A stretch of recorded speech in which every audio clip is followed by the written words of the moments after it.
play this piano, and I'll marry you right here, right now." Isabella Moreau's voice sliced through the champagne-soaked air of Chicago's most exclusive charity gala. Her diamond-laden fingers gestured toward a Bösendorfer imperial grand piano, worth more than most people's homes. 300 of the city's wealthiest elite turned to stare at the man she was addressing. Marcus Thompson, wearing a janitor's uniform and holding a mop, stood frozen in the ballroom's blinding spotlight. The crowd erupted in cruel laughter. Someone shouted, "This should be good." Another voice called out, "Isabella, you're savage." But Marcus wasn't looking at the billionaire fashion mogul or her jeering audience. He was looking at his hands, calloused from chemicals and years of manual labor. Hands that hadn't touched piano keys with purpose in 8 long years. Hands that once made concert halls weep. Have you ever been so humiliated that your dignity became everyone else's entertainment?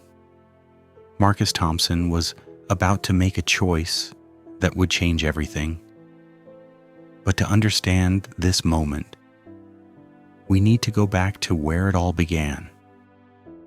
The 3:47 a.m. alarm shattered Marcus Thompson's dreamless sleep in the darkness of his South Side Chicago studio apartment. He reached past his younger brother's wheelchair to silence the phone. Careful not to wake Elijah, Marcus moved through the cramped space with practiced precision. Navigating around medical equipment and college textbooks scattered across every available surface. At 32 years old, Marcus Thompson looked like a man who had bartered his youth for survival. His reflection in the bathroom mirror told the story of someone who had chosen responsibility over dreams, family over self, presence over potential. But his hands, as he washed them in cold water, told a different story entirely. Long fingers, elegant despite the calluses, precise positioning even in mundane tasks. These were hands that had once commanded standing ovations at Juilliard. Juilliard. The word itself felt like a relic from another lifetime. Marcus had been in his final year, preparing for his senior recital that would have launched his career as a concert pianist. Professors had called him extraordinary. Competition judges had used words like transcendent and once in a generation. His future had been mapped in sold-out concert halls and recording contracts. Then came the phone call that rewrote everything. Elijah's car accident, spinal cord injury, wheelchair, permanent. Their mother had died from breast cancer just 6 months earlier. There was no one else. The choice between Juilliard and family wasn't really a choice at all. That was 8 years ago. Now Marcus worked 2 jobs to keep Elijah in community college and pay for the physical therapy that insurance wouldn't cover. By day, he cleaned office buildings. By night, he worked as a janitor at the Lumiere Hotel, Chicago's crown jewel of luxury hospitality. The hotel where, if he timed it right, he could slip into the empty conference rooms after midnight and touch piano keys when no one was watching. On the kitchen counter, partially hidden behind Elijah's medication bottles, sat Marcus's most precious possession, a silver harmonica that had belonged to their father, a jazz musician who had died when Marcus was 15. Their father had given it to him 2 weeks before his heart attack, saying, "Son, music isn't what you do, it's what you are. Circumstances can change your occupation, but they can't change your soul." Marcus picked up the harmonica now, feeling its familiar weight. He didn't play it anymore. Playing felt like opening wounds that had barely scarred over. Instead, he carried it like a talisman, a reminder of what lived inside him, even if the world would never see it again. Today was Thursday. Thursday meant the winter gala at the Lumiere. Thursday meant working a double shift because the event paid overtime. Thursday meant watching wealthy people celebrate their wealth while he scrubbed their champagne spills and emptied their trash. But today, Thursday would mean something else entirely. Today would be the day Marcus Thompson stopped being invisible. Isabella Moreau arrived at the Lumiere Hotel in a motorcade that would make heads of state envious. Her Rolls-Royce Phantom pulled up to the entrance at precisely 6:00 p.m., 3 hours before the gala's official start. Isabella never arrived when events began. She arrived when preparation peaked, when her presence could correct any imperfection before guests witnessed it. At 38, Isabella had transformed her family's modest French fashion house into Moreau luxury brands, a global empire valued at $3.2 billion. She had achieved this through ruthless business acumen, strategic marriages and divorces, and an unwavering belief in her own superiority. Her recent divorce from tech billionaire Richard Chen had been Chicago's scandal of the year. But Isabella had emerged from it with her fortune doubled and her reputation as untouchable solidified. Tonight's winter gala was her redemption performance. The charity event benefiting Chicago arts education would remind everyone that Isabella Moreau wasn't just wealthy. She was cultured, sophisticated, philanthropic, the kind of woman who understood art, music, and the finer things that separated the elite from the merely rich. The ballroom had been transformed according to her exact specifications. Crystal chandeliers imported from Vienna, ice sculptures carved by artists flown in from Montreal, tables set with china so expensive that breaking a single plate would cost more than most monthly salaries. And at the room's center, positioned like an altar to refinement, sat her personal contribution to the evening, a Bösendorfer Imperial Grand Piano, the world's most prestigious concert instrument, worth $300,000. Isabella had purchased the piano specifically for this event, not because anyone would play it, because it represented what she represented: perfection, prestige, and the kind of taste that couldn't be bought, only inherited through proper breeding and education. She ran her manicured fingers along the piano's ebony surface, checking for fingerprints. The instrument was perfect, untouched, exactly as it should be. Isabella had made it clear to hotel staff. No one was to go near this piano. No one unworthy was to even breathe on it. Her assistant, Claire, approached with a tablet full of final details. We have 300 confirmed guests, including Senator Williams, the mayor, and at least a dozen Forbes list members. Chicago Tribune is covering it. So is Vogue. Your speech is loaded into the teleprompter. Isabella smiled. Tonight would remind Chicago exactly who held power in this city. Not the politicians with their empty promises. Not the tech moguls with their startup billions. Her Isabella Moreau, old money, real culture, true sophistication. She didn't notice the janitor in the corner, emptying trash cans with quiet efficiency. Didn't see Marcus Thompson glance at the Bösendorfer with a look that mixed longing and pain. To Isabella, service workers weren't people. They were functions, necessary but invisible. That invisibility was about to become very expensive. By 9:30 p.m., The Lumiere Grand Ballroom pulsed with the kind of wealth that felt almost obscene.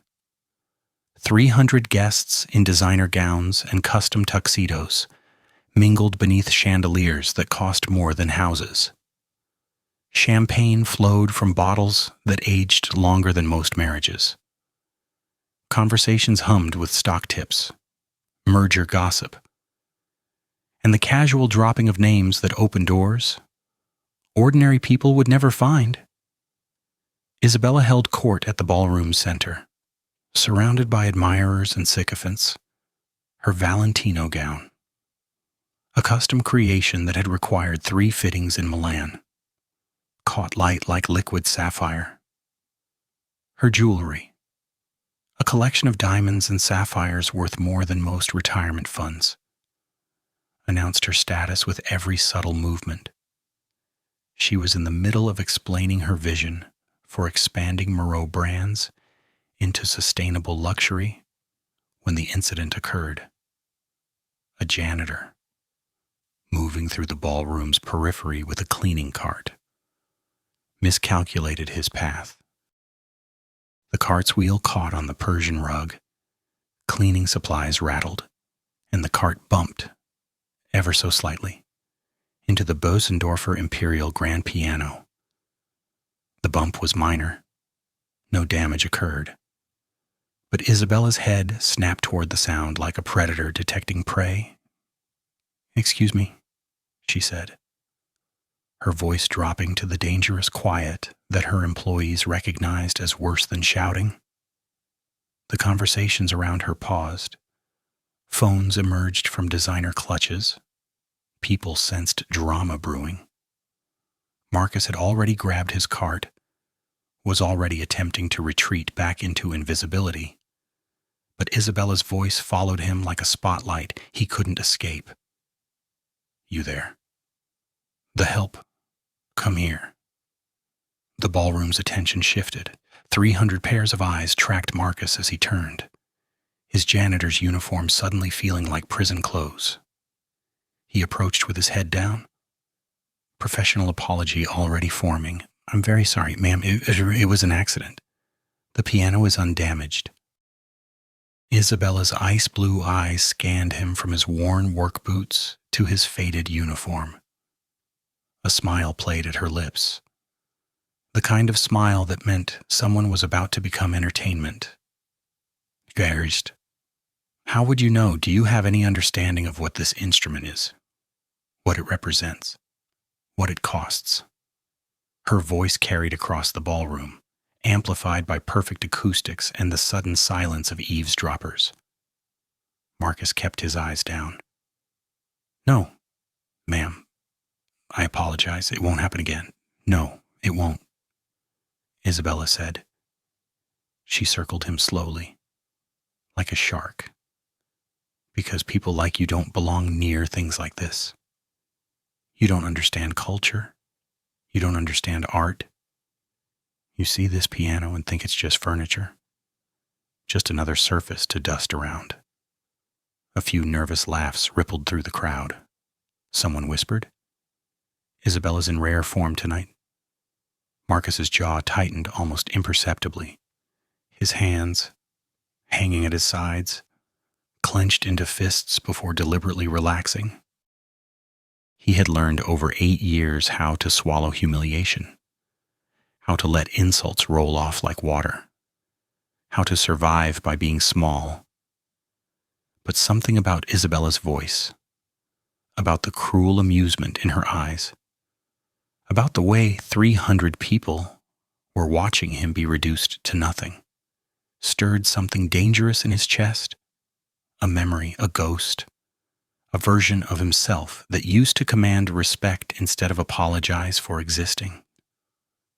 "I understand," he said quietly. "May I return to my duties?" Isabella wasn't done. She had an audience, momentum, and a need to establish dominance. She gestured to the piano with theatrical flourish. "Actually, I'm curious, you were looking at this instrument earlier. I saw you. What were you thinking when you looked at it? Were you wondering what it would be like to play something so magnificent? Were you imagining yourself as some kind of artist? The crowd pressed closer, phones raised, already calculating social media captions.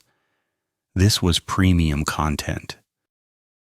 Billionaire versus janitor, culture versus ignorance, entertainment at its most delicious. Marcus met her eyes for the first time. In that moment, Isabella saw something flicker across his face, something that should have warned her to stop. But Isabella Moreau hadn't built an empire by backing down. "Tell me," she continued, her voice honey-sweet with venom. "Can you even read music? Do you know what a Bösendorfer is? Have you ever heard of Rachmaninoff?" The ballroom held its breath. 300 people waited for the janitor's humiliation, for his stammered confession of ignorance, for confirmation of everything they believed about class, education, and who deserved access to beauty. What they didn't see was Marcus's hand moving unconsciously to his pocket, where his father's harmonica rested. They didn't see his breathing change. They didn't see the decision being made behind his careful, neutral expression. But they were about to see something else entirely. They were about to see what happens when you mistake invisibility for absence, when you confuse silence for emptiness, when you assume that circumstance defines capability. Isabella raised her voice, addressing the entire ballroom now. "Ladies and gentlemen, I have a proposal, a bit of entertainment for our charitable evening."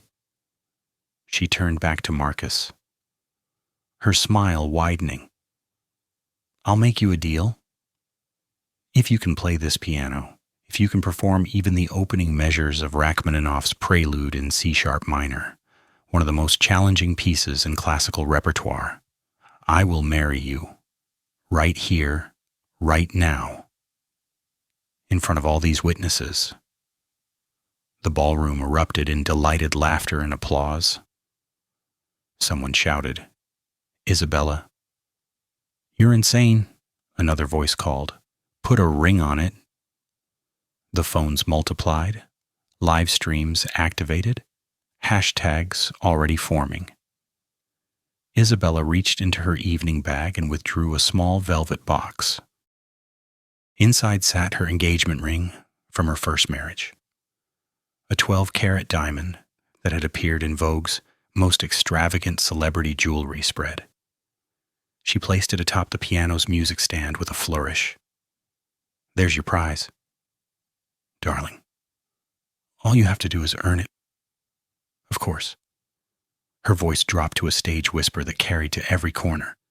"When you inevitably fail, I trust you'll accept that some worlds simply aren't meant for people like you." The challenge hung in the air like smoke. The crowd pressed closer, forming an amphitheater of expectation and cruelty. This was the moment when the janitor would decline, would mumble another apology, would scurry back to his proper place in the shadows. But Marcus Thompson wasn't looking at Isabella anymore. He was looking at the Bösendorfer Imperial Grand Piano, and in his mind, he was hearing his father's voice. "Music isn't what you do, son. It's what you are." He was hearing his Juilliard professor. "Marcus, you don't just play music. You speak it." He was hearing 8 years of silence, 8 years of survival, 8 years of being told through 1,000 small humiliations that he didn't matter, didn't count, didn't deserve to be seen. And then, from the crowd, he heard something else, a familiar voice. "Marcus." He turned. At the ballroom's edge, partially hidden behind taller guests, stood Elijah, his younger brother, 24 years old, sitting in his wheelchair, wearing the volunteer vest that had gotten him access to tonight's event. Elijah, who should have been at home resting. Elijah, who had somehow known Marcus needed to see a friendly face tonight. Their eyes met. Elijah nodded once. Not permission. Affirmation. A reminder of what Marcus had sacrificed. Yes, but also a reminder that sacrifice didn't erase who Marcus was, only what he'd been allowed to show. Marcus turned back to Isabella. He began removing his work gloves, slowly, deliberately. His hands emerged, revealing calluses from cleaning chemicals, but also the elegant length of fingers that had been born to make music. On his right hand, he wore a simple gold band. Not an engagement ring. His father's wedding ring. The only inheritance that had mattered. The crowd's laughter began to fade, replaced by confused murmurs. Something about the way Marcus moved, the way he carried himself as he approached the piano, didn't match the script they'd expected. "I accept your proposal, Miss Moreau," Marcus said, his voice carrying a new quality. Not louder, different. The voice of someone who had decided to stop him apologizing for existing. "But when I'm done, I expect you to honor it." Isabella's eyebrows rose. This wasn't how it was supposed to go. But she recovered quickly, her smile sharpening. "Oh, I always keep my promises. Begin whenever you're ready to embarrass yourself." Marcus walked to the Bösendorfer Imperial Grand Piano. He pulled out the bench, adjusted its height with the precision of someone who had done this thousands of times. He sat, his posture straightening into something the janitor's uniform couldn't disguise. He placed his hands above the keys, not touching them yet, just feeling their energy. The crowd pressed closer, phones lifted higher. Live streams gained viewers by the thousands as word spread. #Billionaire wager was already trending in the back of the ballroom. A man in his 70s leaned forward with sudden interest. Maestro David Chen, conductor of the Chicago Symphony Orchestra, had attended tonight's gala as a favor to a board member. He had been bored for the past 2 hours. But something about the janitor's posture, about the way he held his hands, triggered recognition in a man who had spent 50 years identifying talent. "Martha," he whispered to his wife, "watch this." 300 people held their breath. Isabella's smile gleamed. Marcus's fingers descended toward the keys, and then the world changed. The opening chord of Rachmaninoff's Prelude in C-sharp minor is distinctive, unmistakable. 3 notes struck together in the piano's lower register, a sound that has been described as the tolling of church bells, the footsteps of fate, the knock of death at the door. It requires perfect weight distribution, exact timing, and the kind of tonal control that separates competent pianists from masters. Marcus's hands fell onto the keys. The sound that emerged from the Bösendorfer Imperial wasn't just correct. It was profound.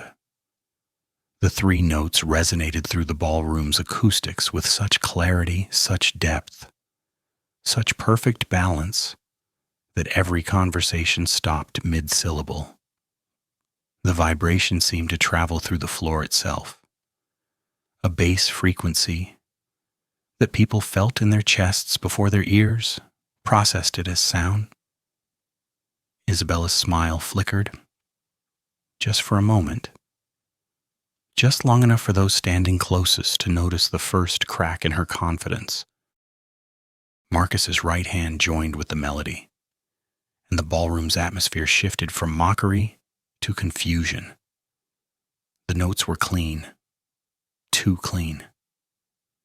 The phrasing was sophisticated, too sophisticated.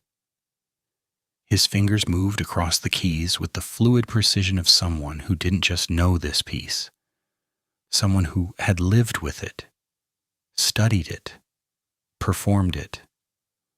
The Prelude in C-sharp minor is not a forgiving composition. Rachmaninoff wrote it at 19 years old, and it made him famous precisely because it demands technical virtuosity while requiring emotional maturity that most 19-year-olds don't possess. It's a piece that exposes every weakness, magnifies every hesitation, punishes every flaw. Marcus played it like he was having a conversation with Rachmaninoff's ghost. His left hand maintained the relentless bass pattern while his right hand sang the melody with a touch that made the Bösendorfer's legendary tone sing.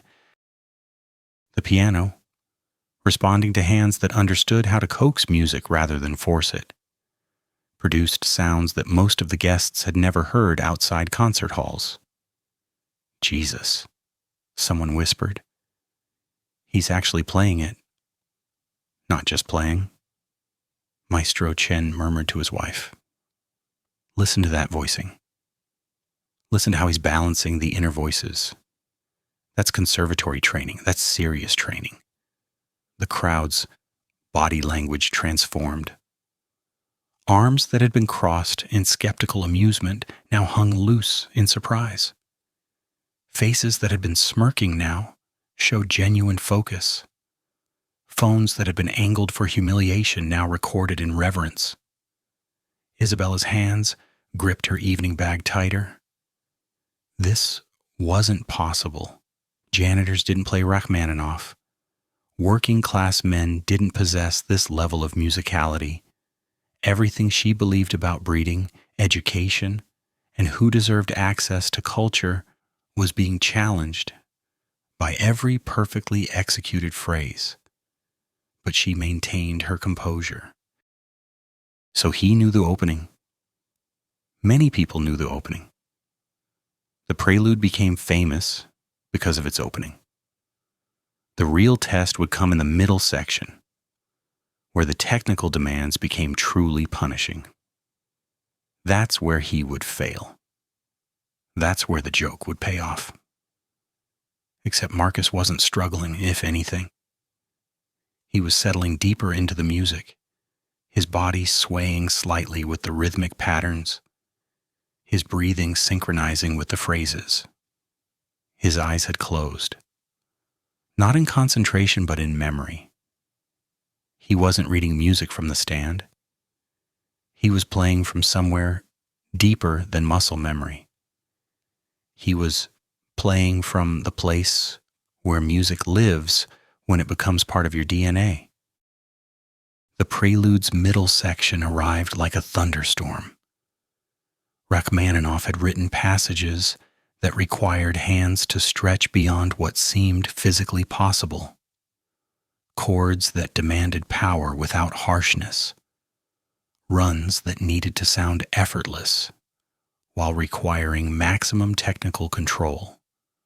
Marcus's hands spread across the keyboard, executing tenth intervals that made his fingers look like they were dancing rather than working.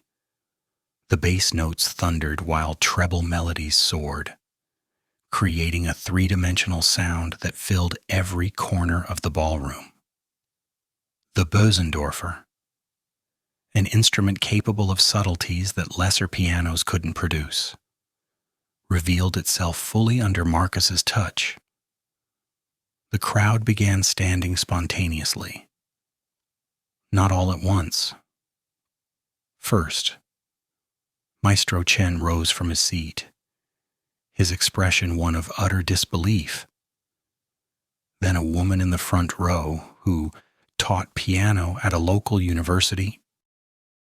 Then others, music lovers who recognized virtuosity when they witnessed it, who understood that they weren't watching a janitor anymore, they were watching an artist. Isabella remained seated, but her face had gone pale beneath her expertly applied makeup. Her mind raced through calculations. This was being live-streamed. Thousands were watching. The hashtag Billionaire wager had gone viral. There was no way to stop this now. no way to control the narrative. She had built a trap for him and somehow walked into it herself. Marcus navigated through Rachmaninoff's most treacherous passages without hesitation. His pedaling created layers of harmony that transformed the ballroom into a concert hall. His dynamics ranged from whisper-soft to thunderous, each perfectly calibrated, each serving the music's emotional architecture. A woman in the crowd began crying. Not sad tears, overwhelmed tears. The kind that come when beauty strikes without warning. When you witness something that reminds you what humans are capable of creating. Someone whispered, "Who is he?" Another voice responded. His name tag says, Marcus Thompson. Phones lit up as people began searching. Within seconds, information started spreading through whispers. Oh my God, he went to Juilliard. He was a scholarship student. He dropped out senior year. There are videos of him on YouTube from 8 years ago. He won competitions. He was incredible. The narrative was rewriting itself in real time. The janitor story was becoming the hidden genius story. The humiliation was transforming into revelation, and Isabella's carefully orchestrated power play was becoming her public destruction. But Marcus was beyond noticing any of this. He had entered the state that musicians call flow, where conscious thought disappears and music pours through you like water through a broken dam. He was 22 again, performing his junior recital at Juilliard. He was 15, playing at his father's funeral. He was 8, discovering the piano keys could speak when words failed. Every sacrifice of the past 8 years, every moment of being invisible, every humiliation swallowed, every dream deferred, all of it was flowing into this performance. This wasn't just music anymore. This was testimony. This was proof. This was the universe confirming that excellence doesn't disappear just because circumstances force it underground. The prelude builds to a climax that requires both hands to execute massive chords in perfect synchronization while maintaining the piece's driving rhythm. It's the moment where pianists either triumph or collapse. Marcus approached it like a runner who had been saving energy for the final sprint. His hands crashed down onto the keys with controlled power that made the Bösendorfer sing at its maximum volume without harshness. The sound was immense, filling the ballroom, reverberating off marble walls and crystal chandeliers. People in the back of the room felt the vibration in their bones. Maestro Chen grabbed his wife's arm. "Martha, that's artist-level control. That's soloist material. Where has he been?" The climax sustained. Marcus's hands moving across the keyboard in patterns so complex they blurred. Yet every note remained distinct, clear, purposeful. This wasn't showing off. This was mastery in service of music. And then, as Rachmaninoff demanded, the music began its descent. The volcanic power gave way to something more haunting, more introspective.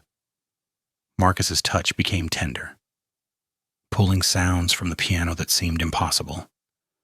Notes that hung in the air like questions without answers. The crowd was completely silent now. No whispers, no phone notifications, just 300 people witnessing something they would tell their grandchildren about, the night a janitor became a legend. The Prelude's final section features what pianists call the cascade, a descending pattern that requires crystalline clarity while suggesting the unstoppable flow of water over rocks. It's technically demanding and emotionally devastating. The perfect marriage of difficulty and beauty. Marcus's fingers danced through the cascade with such fluidity that it seemed like the keys were moving themselves. Each note was a perfect pearl, each phrase a complete thought. The music breathed, paused, surged, retreated, lived.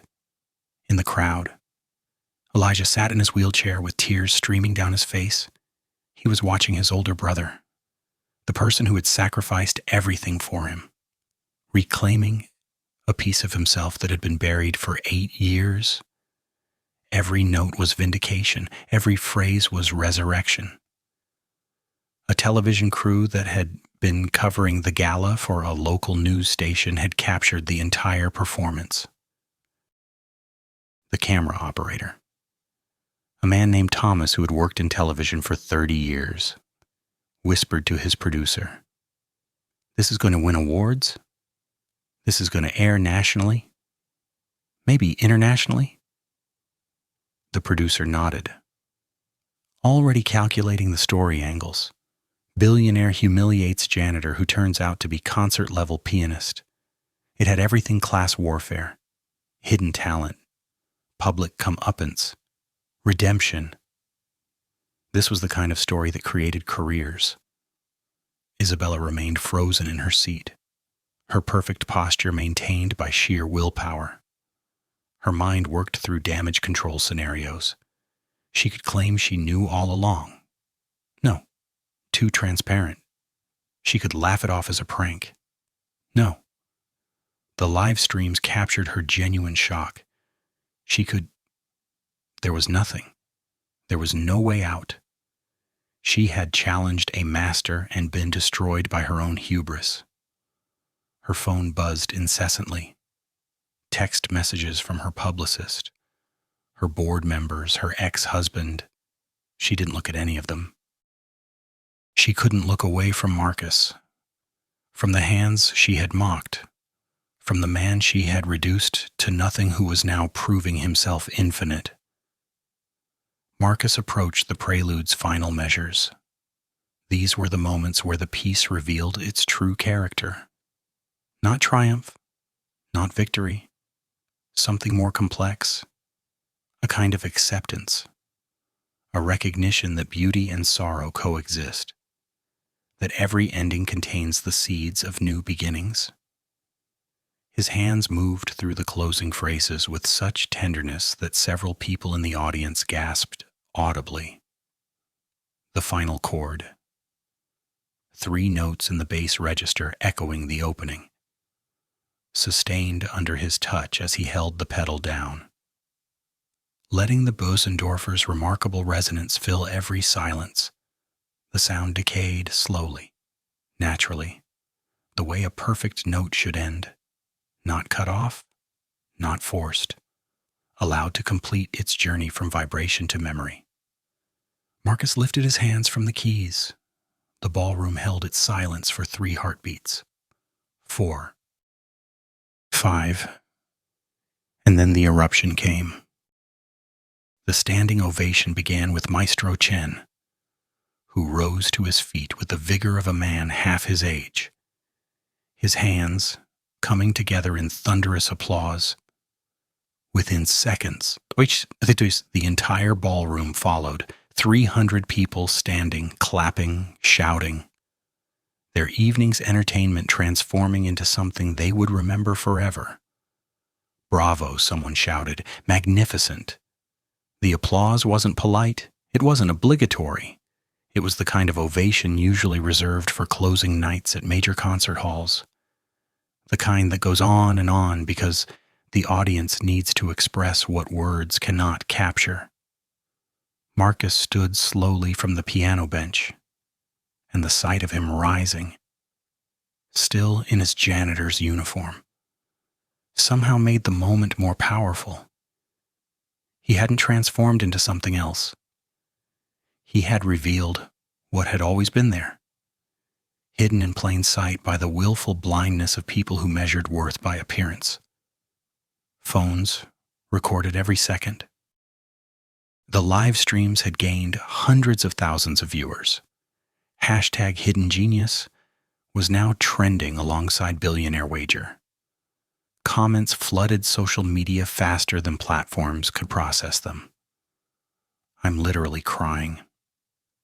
This is the most beautiful thing I've ever witnessed. Isabella Moreau just created a superstar. That billionaire is about to get destroyed by karma.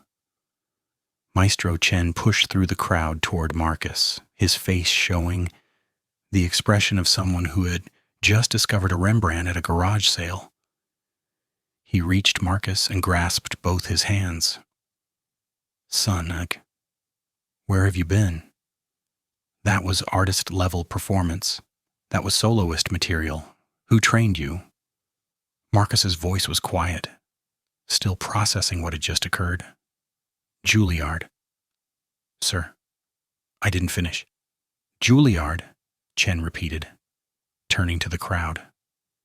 Ladies and gentlemen, we just witnessed a Juilliard-trained virtuoso who has been working as a janitor. Let that sink in. The applause intensified.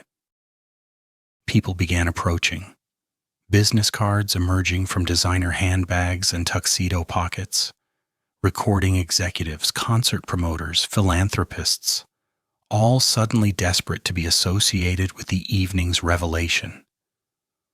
A woman from Deutsche Grammophon pushed forward. Mr. Thompson, I'm Elena Rostov, artist and repertoire director. We need to discuss a recording contract immediately. Another voice. Chicago Symphony's season is already booked, but we're creating a special event. Guest soloist position. Name your price. The Ravinia Festival wants you. Carnegie Hall's management will call you tomorrow. The opportunities cascaded over Marcus like the descending notes he had just performed. 8 years of invisibility evaporating in 8 minutes of music. But Marcus wasn't looking at the executives or the maestro or the socialites, suddenly desperate for his attention. He was looking at Isabella Moreau. She remained seated beside the Bösendorfer, her expression carefully neutral, but her hands trembled slightly as she gripped her evening bag. Her ice-blue eyes met his, and in them, Marcus saw something he recognized. Not humility. Isabella Moreau didn't do humility, but calculation. Recognition that the power dynamic had shifted irreversibly. Marcus walked toward her through the crowd, which parted to let him pass. The ballroom quieted again, sensing another climactic moment approaching. He stopped in front of Isabella, reached toward the music stand where her 12-carat diamond engagement ring still rested. The crowd held its breath, wondering if he would take it, claim his prize, force her to honor the wager that had become her public execution. Marcus picked up the ring, held it up to the light where it caught the chandelier's glow, then placed it gently in Isabella's palm, closing her fingers around it. Keep your ring. Miss Moreau, he said, his voice carrying across the silent ballroom. I don't need it. I already have everything that matters. He turned to the crowd. Thank you for listening, but I need to get back to work. My shift isn't over. The ballroom erupted in renewed applause and shouts of admiration. But Marcus was already moving toward the exit, toward where Elijah sat, crying and smiling simultaneously. The two brothers embraced, Elijah's wheelchair squeaking slightly as Marcus knelt beside it.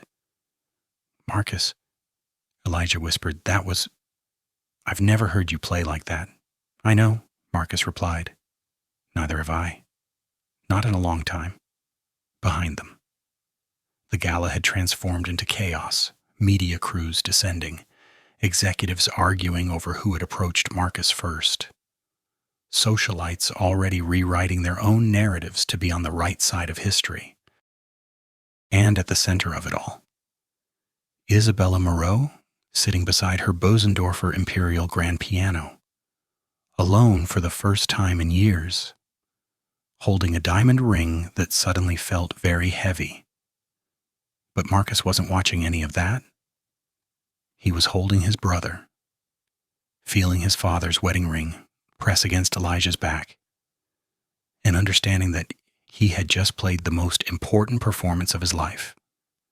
Not for a grade, not for a competition, for himself, for proof that he still existed beneath the uniform and the circumstances. The janitor had reminded the world that genius doesn't announce itself with credentials. Talent doesn't wait for permission. Excellence exists everywhere, whether people choose to see it or not. And sometimes, just sometimes, the universe provides a moment where the invisible become unforgettable. Marcus's attempt to return to work lasted approximately 45 seconds as he pushed his cleaning cart toward the service exit. A wall of people intercepted him. Guests who moments ago wouldn't have noticed him if he were on fire now treated him like visiting royalty. But the first person to reach him wasn't an executive or a celebrity. It was an elderly black woman in an elegant purple gown, her face lined with 8 decades of living, her eyes bright with unshed tears. "Young man," she said, her voice carrying the accent of the Deep South, "I came tonight because my granddaughter's on the gala committee. I've been to 100 of these fancy parties, and they're all the same. Rich people drinking expensive wine and pretending they care about poor people's problems. But what you just did," she reached up and touched his face, "that was truth. That was spirit made audible. My father was a pianist too.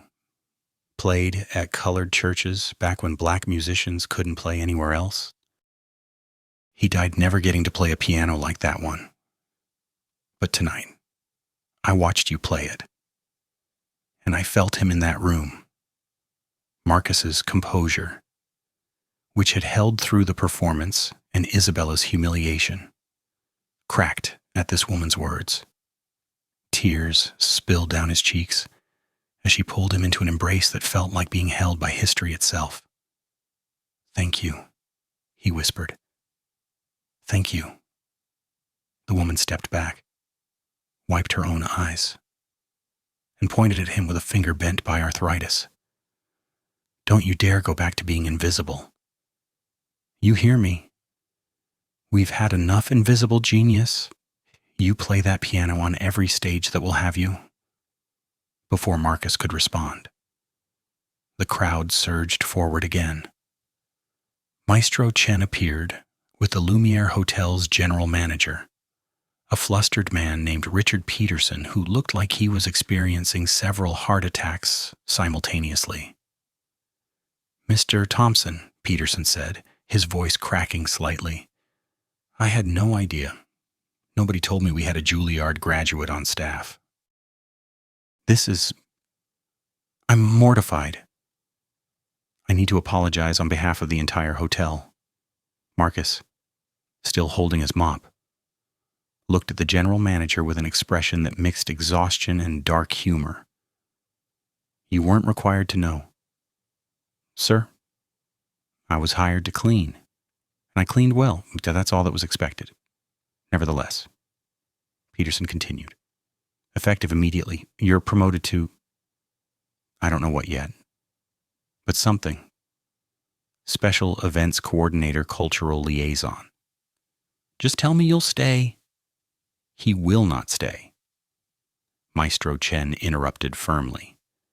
"Mr. Thompson, I'm offering you a position with the Chicago Symphony Orchestra, associate pianist to start, with guaranteed solo opportunities, full benefits, union salary, and housing assistance if needed." A woman in an emerald Prada gown pushed forward. "Catherine Westbrook. Westbrook Foundation. We fund emerging artists." I'm prepared to offer you a $50,000 grant immediately. Plus, full support for any recording project you want to pursue. $75,000. Countered a man in Tom Ford. Bradford Arts Endowment. Plus, studio time at Electrical Audio, Steve Albini's studio. The bidding war accelerated. Numbers climbing. Opportunities multiplying. Marcus stood at the center of it all, still wearing his janitor's uniform, still holding his mop, now being treated like a commodity more valuable than Isabella's engagement ring. Elijah wheeled his chair through the crowd, positioning himself beside his brother. "Marcus," he said quietly, just loud enough for Marcus to hear. "Your phone's been blowing up. There's a GoFundMe. Someone started a GoFundMe for my medical bills. It's already at $200,000. Marcus's hand went to his pocket, pulling out his battered smartphone. The notifications were endless. Text messages, social media tags, news alerts, his phone's memory straining under the digital avalanche. He opened the GoFundMe link Elijah mentioned. The page showed a simple message: medical fund for Elijah Thompson, brother of Marcus Thompson. The janitor pianist who proved genius has no address. The donor list scrolled on and on. $50 from Minnesota, $100 from Texas, $5,000 from someone listed only as anonymous classical music lover. Marcus felt his knees weaken. Elijah grabbed his arm, steadying him. That's not even the wildest part. Elijah continued, pulling up another message. Someone from the hospital called. Anonymous donor paid off all my medical bills. Everything, all the back payments, all the therapy costs, all of it, gone. What Marcus's voice barely worked. They said the donor was someone who was at the gala tonight, refused to give a name. Just called the hospital's billing department and paid everything with a credit card. Marcus looked around the ballroom, searching faces, wondering who. His eyes landed on an older man standing at the crowd's edge, distinguished, wearing a vintage Rolex and an expression that seemed familiar somehow. The man met Marcus's gaze, nodded once, then turned and walked toward the exit before Marcus could reach him. Who was that? Marcus asked. A woman nearby overhead. That was Jonathan Price. He's a pianist. Well, he was one of the greatest of the 80s and 90s, retired about 15 years ago after his hands started developing arthritis. He mentors young musicians now. A master pianist paying tribute to another pianist. The torch being passed. The cycle continuing. While Marcus processed his new reality. The media transformed the story from local news to international phenomenon. The television crew that had filmed the performance sent their footage to their national network within an hour. Clips of Marcus's performance were airing on CNN, BBC, and news stations across 6 continents. Social media exploded with a ferocity that surprised even the most experienced digital analysts. TikTok videos using audio from the performance gained millions of views. Twitter threads dissecting the moment went viral. Instagram stories from guests at the gala racked up hundreds of thousands of engagements. The hashtags multiplied: janitor genius, hidden talent, Isabella Karma, Marcus Thompson, never judge, Bösendorfer moment. But the story's power came from what it represented. In a nation divided by class, race, and opportunity, Marcus Thompson became a symbol of everything people wanted to believe. That talent existed everywhere regardless of circumstances. That hard work and sacrifice meant something. That the American dream, battered and bruised, might still breathe within 3 hours. Marcus Thompson had been transformed from invisible janitor to cultural icon. His old YouTube videos from Juilliard, performances from 8 years ago that had fewer than 1,000 views, suddenly gained millions. People watched a 24-year-old Marcus winning regional competitions, playing at student recitals, his youth and optimism captured in pixels before life intervened. The comments sections became collective processing spaces for people working through their own stories of deferred dreams and hidden talents. I was a dancer before my accident. This made me cry for 2 hours. My father was a painter who worked in a factory his whole life. He died never showing his art to anyone. This is for him. I'm a cashier with a master's degree in literature. Nobody knows. Nobody cares. But watching this, maybe it's not too late. The story resonated because it was specific enough to feel real and universal enough to feel personal. Everyone had been underestimated. Everyone had felt invisible. Everyone had wondered if their hidden depths would ever see light. And then there was the Isabella angle. The billionaire who had tried to humiliate someone for entertainment and been destroyed by her own cruelty. The schadenfreude was delicious, but it also served as warning, a reminder that power without wisdom becomes weapon that fires backward.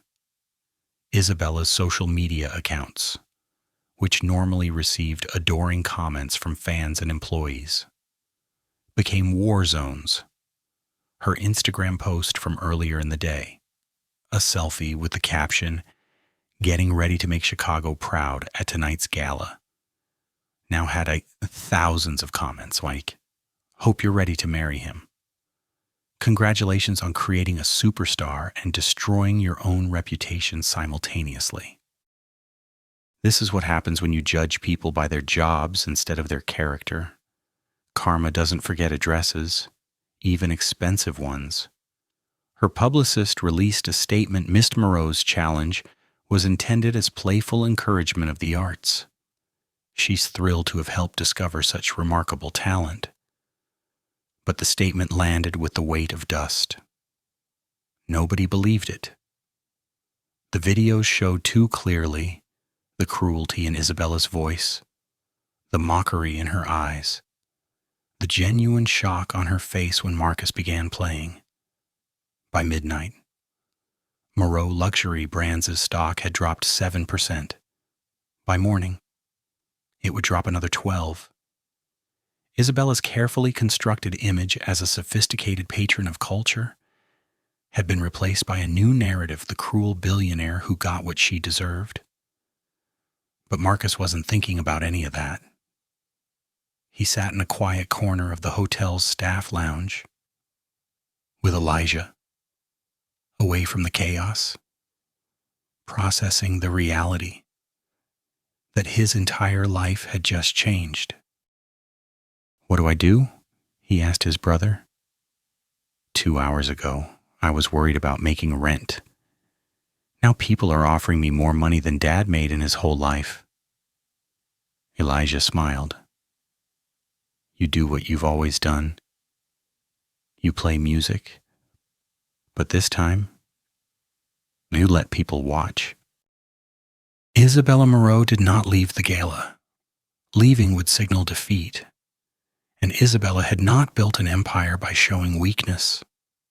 Instead, she remained in the ballroom, maintaining composure through sheer force of will, her face a perfect mask of indifference, even as her world disintegrated in real time. But she needed to talk to him. Not for reconciliation, not for apology, for damage control. If she could position herself as having discovered Marcus, as having created this moment intentionally, she might salvage something from the wreckage. She found him in the staff lounge, surrounded by his brother, and a handful of hotel employees who had worked with him for years. They were celebrating with cheap champagne someone had scrounged from the kitchen, laughing and crying simultaneously. "Mr. Thompson," Isabella said from the doorway, her voice carrying its usual authority despite the circumstances. "Might I have a word?" The room fell silent. Everyone turned to stare at her with expressions ranging from hostility to disgust. Marcus stood slowly, and Elijah grabbed his arm. "You don't have to talk to her. It's okay," Marcus said quietly. He walked to the doorway, but didn't invite Isabella inside. They stood in the hallway, the sounds of the gala continuing in the distance. "I wanted to congratulate you," Isabella began, her tone suggesting she was doing him a favor. "That was quite a performance." Marcus said nothing, just waited. "I'm prepared to offer you something," Isabella continued. "A recording deal through Moreau Productions. We have a music division. I can make you a star." "I think the internet already did that," Marcus replied. Isabella's jaw tightened almost imperceptibly. "The internet is fickle. You need professional management, industry connections, the kind of platform that only someone with my resources can provide." Why Marcus asked simply, "Excuse me, why would you want to help me? 2 hours ago, you were trying to humiliate me. Now you want to make me a star." What changed? Isabella's mask slipped slightly. "I think there was a misunderstanding about my intentions." "No," Marcus said, his voice quiet but firm. "There was no misunderstanding. You wanted to entertain your friends by destroying someone you considered beneath you. You just miscalculated who you were destroying." "I was trying to encourage stop." Marcus interrupted. "I don't need your money. I don't need your connections. And I definitely don't need you rewriting history to make yourself the hero of a story where you were the villain." Isabella's composure finally cracked. "You're making a mistake. You have no idea how this industry works. Without proper guidance, you'll be chewed up and forgotten within 6 months. Maybe," Marcus acknowledged. "But at least I'll be forgotten on my own terms, not as someone's redemption project." He turned to go back into the staff lounge, but Isabella's voice stopped him. "I could have let you stay invisible," she said, and for the first time, there was real emotion in her voice, not kindness, something closer to desperation. "I gave you an opportunity." Marcus turned back. "You didn't give me anything. Miss Moreau, you tried to take something from me, my dignity, my humanity. You tried to use me as entertainment. What you didn't count on was that I'd take something from you instead." "What did you take your certainty?" Marcus said. "Your belief that people's worth is determined by their circumstances. Your assumption that you're better than everyone else because you have more money. I didn't take those things to hurt you. I took them because they were built on lies." Isabella stared at him, her ice blue eyes finally showing something real, not contrition, but recognition. The understanding that she had fundamentally misunderstood the world and it had cost her everything. "For what it's worth," she said quietly, "you really are extraordinarily talented." "I know," Marcus replied. "I always was. You just couldn't see it because you weren't looking." He returned to the staff lounge, leaving Isabella alone in the hallway. Through the walls, she could hear laughter and celebration, the sound of people genuinely happy for someone else's success. It was a sound she realized she hadn't heard in her own presence for years. Isabella Moreau walked back to the ballroom one final time. Guests who had been fawning over her hours earlier now gave her wide berth, their expressions ranging from pity to contempt. She collected her evening bag, ignored her publicist's frantic attempts to debrief her, and left through the service exit. Her Rolls-Royce waited outside. As her driver opened the door, she glanced back at the hotel. Through the windows, she could see the party continuing, could see people still gathered around the Bösendorfer Imperial grand piano, taking photos, touching the keys that Marcus had played. She had purchased that piano to demonstrate her sophistication. Now it would forever be associated with her humiliation. $300,000 for a monument to hubris.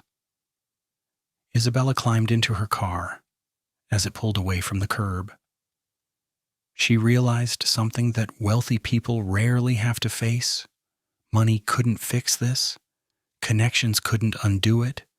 Power couldn't rewrite what had been recorded and distributed to millions. For the first time in her adult life, Isabella Moreau was experiencing a consequence she couldn't buy her way out of. And in the hotel behind her, Marcus Thompson was experiencing the opposite. Freedom that no amount of money could have purchased.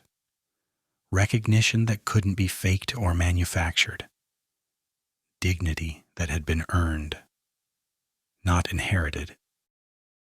The universe, it seemed, had a sense of both justice and irony. The Chicago Symphony Orchestra's hall buzzed with anticipation usually reserved for visits from world-famous soloists. Every seat sold out within 48 minutes of tickets going on sale. The waiting list contained over 10,000 names. Scalpers on StubHub had driven prices to 4 figures for even the worst seats. But this wasn't a typical concert. This was Marcus Thompson's official debut as principal pianist, performing Rachmaninoff's Piano Concerto No. 2 with the full orchestra under Maestro Chen's direction, backstage, in the soloist's dressing room that had hosted legends from Vladimir Horowitz to Lang Lang. Marcus adjusted his bow tie and tried to calm breathing that felt trapped somewhere between his ribs and his throat. A knock on the door. Elijah wheeled himself in, wearing a new suit purchased specifically for tonight. Behind him came 3 members of Marcus's old cleaning crew from the Lumiere Hotel. Dressed in their Sunday best. "We couldn't miss this," said Carmen, who had worked alongside Marcus for 6 years. "You always hummed while you worked. I used to wonder what the songs were. Now I know." Marcus embraced each of them. These people who had seen him at his most invisible and never treated him as less than human. "You nervous?" Elijah asked after the others left to find their seats. "Terrified," Marcus admitted. "At the gala. I was playing for survival. Tonight, I'm playing because this is who I am. That's somehow more frightening." "Dad used to say something," Elijah reminded him. "The music doesn't change whether you play it in a palace or a parking lot. Only the audience changes. And the music doesn't care about the audience." Marcus smiled. "When did you get so wise I've had a good teacher?" Elijah gripped his brother's hand. "Hey, thank you." "For what? For giving up Juilliard? For taking care of me? For never making me feel like a burden? I know what it cost you." Marcus knelt beside the wheelchair. "It didn't cost me anything. It just delayed me. Besides, if I'd graduated on schedule, I'd probably be teaching piano to bored rich kids right now instead of performing at Symphony Center. Still," Elijah said, "tonight, when you're out there playing, remember you didn't lose 8 years. You spent them becoming someone who could handle this moment A stage manager appeared. "Mr. Thompson, we're ready for you." Marcus stood, straightened his tailcoat, and took a breath that felt like it contained his entire history. Then he walked onto the stage. The applause that greeted him was thunderous. 2,500 people standing before he'd played a single note. In the front row sat Maestro Chen, beaming like a proud father. Beside him, the elderly woman from the gala in her purple gown, tears already streaming. In the orchestra's piano section, several musicians who remembered Marcus from Juilliard 8 years ago wiped their eyes. And in a box seat that cost more than most monthly salaries sat Jonathan Price, the retired pianist who had anonymously paid Elijah's medical bills. He nodded at Marcus, a gesture of respect between artists. Marcus bowed to the audience, then turned to Maestro Chen. The conductor raised his baton. The orchestra drew breath, and Marcus Thompson, who had been invisible for 8 years, began to play music that would be remembered for generations. While Marcus performed, the world he had changed continued evolving in ways both large and small. At the Lumiere Hotel, management had established the Marcus Thompson Scholarship Fund, offering full college tuition to any hotel employee or their family members pursuing careers in the arts. The first recipient, a housekeeper's daughter who wanted to study classical guitar at Berkeley, Isabella Moreau's empire had continued its collapse. Moreau Luxury Brands Board had forced her resignation, appointing a new CEO who immediately pivoted the company's image toward inclusion and opportunity. Ironically, their first major campaign featured stories of working-class artists. The commercials never mentioned Isabella's name, but everyone understood the message were not her anymore. Isabella herself had retreated to her family's estate in the French countryside. Her social media accounts, once bustling with millions of followers, now sat dormant. She had given one interview to the New York Times, in which she said, "Only I learned that culture isn't something you possess. It's something you recognize." And I failed to recognize it when it stood right in front of me. The Bösendorfer Imperial Grand Piano from that fateful night had been donated to a community music school in Chicago's South Side, along with an endowment to maintain it. A small plaque on its music stand read, "Excellence lives everywhere." This instrument is proof.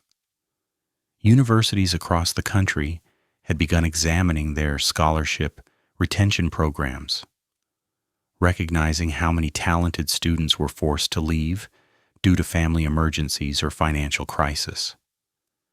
Several major music conservatories established emergency funds specifically to prevent another Marcus Thompson from disappearing.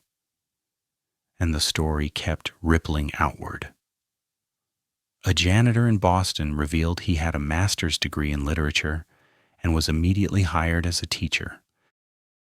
A security guard in Atlanta disclosed she had been a professional dancer before an injury and was offered a position with the dance company's administrative staff.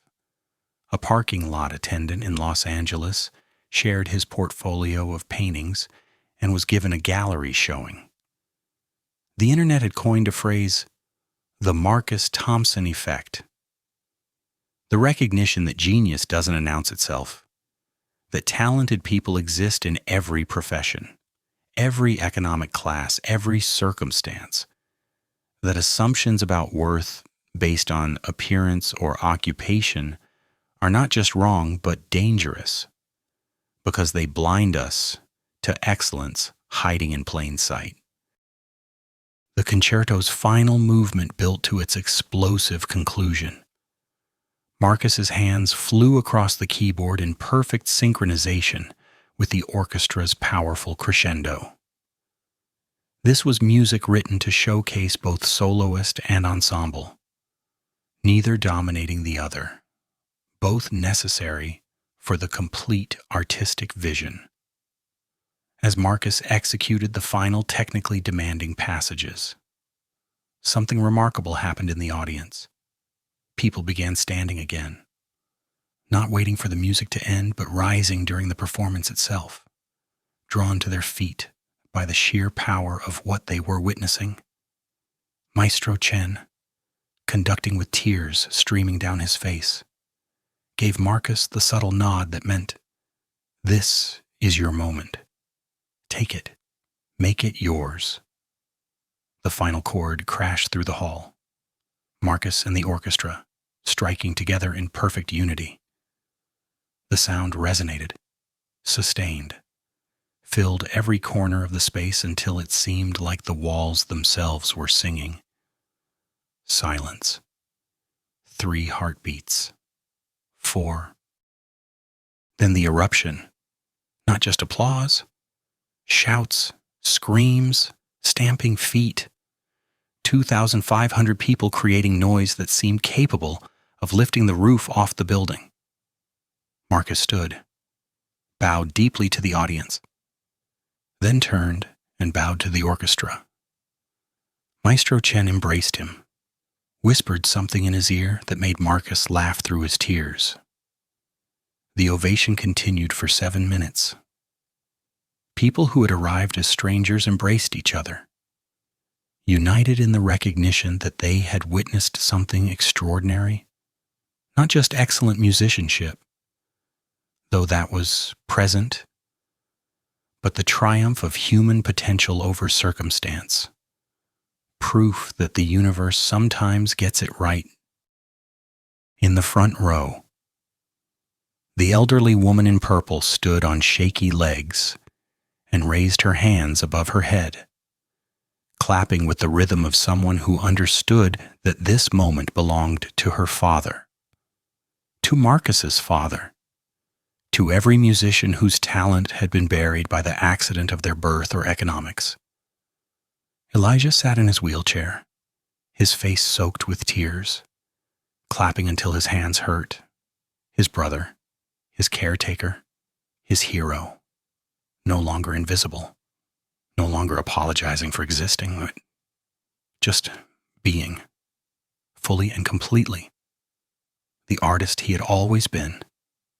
And Marcus, standing at the center of it all, in his tailcoat and his father's wedding ring, holding a conductor's bouquet that had been thrust into his hands, felt something he hadn't felt in 8 years. Not happiness, something deeper, something more permanent. He felt seen. 3 months after the gala, 1 year after that, the story became legend. The videos remained online, gaining views, inspiring people, reminding the world of what happened when Isabella Moreau challenged the wrong janitor. But the real story wasn't about humiliation or revenge. It wasn't even about talent. Though talent was the vehicle, the real story was about visibility, about the dangerous assumptions we make when we decide someone's worth based on what they do instead of who they are. Marcus Thompson's story resonated because everyone has felt underestimated. Everyone has carried hidden depths that the world refused to acknowledge. Everyone has wondered if their talents, their dreams, their potential would ever see light. And the story forced an uncomfortable question. How many other Marcus Thompsons exist? How many janitors are actually concert pianists? How many cashiers are poets? How many security guards are engineers? How many people cleaning your office, serving your coffee, parking your car, could change the world if given the opportunity? We live in a society that has created a hierarchy of human value, Doctor beats teacher, beats mechanic, beats janitor. But talent doesn't respect that hierarchy. Excellence doesn't check job titles before deciding where to live. The Marcus Thompson story asks us to look again, to see the people we've trained ourselves not to see, to recognize that the accident of circumstance doesn't determine capability, that potential exists everywhere, even when poverty or family obligation or bad luck or systemic inequality forces it underground. 6 months after his debut, Marcus Thompson performed at Carnegie Hall to another sold-out crowd. His album, recorded with the Chicago Symphony Orchestra, debuted at #1 on the classical charts and crossed over to mainstream success. He used his platform not for ego but for change. He established a foundation that provided instruments and instruction to low-income students. He partnered with Juilliard to create emergency scholarships for students facing family crises. He spoke at universities about the myth of meritocracy and the reality that genius is everywhere, but opportunity is not. Isabella Moreau eventually returned to public life, humbled and fundamentally changed.